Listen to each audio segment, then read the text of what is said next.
తిరుపతి జిల్లా రేణిగుంట మండలం వెంకటాపురం పంచాయతీ అనాసంపల్లిలోని కాపురెడ్డి నాగమణి రెడ్డి మాట్లాడుతూ ఈ ఎన్నికల్లో భారీ విజయాన్ని టీడీపీ అందుకుంది. విజయాన్ని సాధించిన ప్రతి ఒక్కరికి అభినందించారు.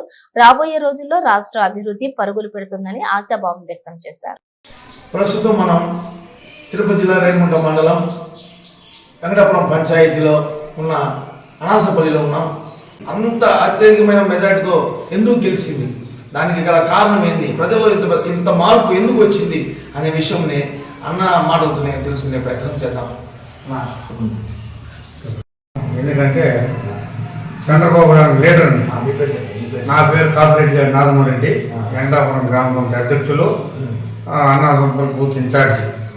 అయితే ఇప్పుడు రాష్ట్ర ప్రజల్లో ఇంత మార్పు వచ్చిందంటే దానికి కారణం ఏమంటారు? రాష్ట్ర ప్రజల్లో ఇంత మార్పు వచ్చిందంటే ఈ చూశారు భూ కుంభకోణాలు ఎట్టున్నది, వాళ్ళు చేసిన అరాచకం ఎట్టున్నది, ప్రతి ఊర్లో అరాచకాలే. ఇప్పుడు నాలుగోసారి రికార్డ్ స్థాయిలో చంద్రబాబు నాయుడు మరి ముఖ్యమంత్రి కాబోతున్నారు. ఇదివరకు 50 సంవత్సరాలకి ముందు 50 సంవత్సరాలు కూడా ఇలా ఈ విధంగా నాలుగోసారి ముఖ్యమంత్రి అయిన దాఖలాలు ఎక్కడ లేవు. కాబట్టి దీని విషయంలో మీ స్పందన అంటారు? ఇప్పుడు ఇంకా ప్రయత్నం చంద్రబాబు లేని లోటు ఇప్పుడు 5 ఏళ్ళు చూసేసారు. ఒక అమరావతి లేదు, పిల్లగాయలకి ఒక జాబులు లేవు, డెవలప్మెంట్ రాజధాని అనేది ఎక్కడనేది మనకే తెలియని పరిస్థితులు 3 ముక్కలు అయిపోయింది. ఉండరు కదా, అలాగే ప్రజలకి ఇప్పుడు అన్ని మేలు జరిగే అవకాశం ఉందా? ప్రజలు కోరుకునేది జరిగే అవకాశం వల్ల సరిగా విద్యార్థుల భవిష్యత్తు ఫస్ట్ బాగుపడుతుంది. చంద్రబాబు ఉన్నాడంటే విద్యార్థులకు మంచి భవిష్యత్తు ఉన్నట్టే. రాష్ట్ర ప్రజలకి ఆయన సేవలు చూసేయారు. ఇప్పుడు 3 మాటలు ఆయన సేవలు చూసేయారు. ఇంకా అలాంటి లీడర్ని పోగొట్టుకుంటే ఇంక రాష్ట్రమే లేదు కదా. రాష్ట్రం ఎక్కడైనా గోపాలకృష్ణ అరెకర ఆక్రమించినారు, దానికి 10,000 తీసుకొని ఎవరికైనా ఒక ఇల్లు ఇచ్చినాడు, లేకపోతే ఓడించినాడు పేరుందా?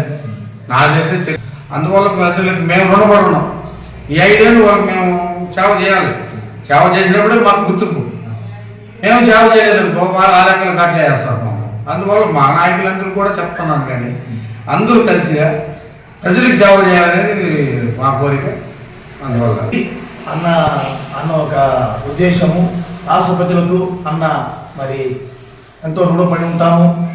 మరి ప్రజల్లో మార్పు వచ్చినందుకు ఆయన సంతోషాన్ని వ్యక్తపరిచారు.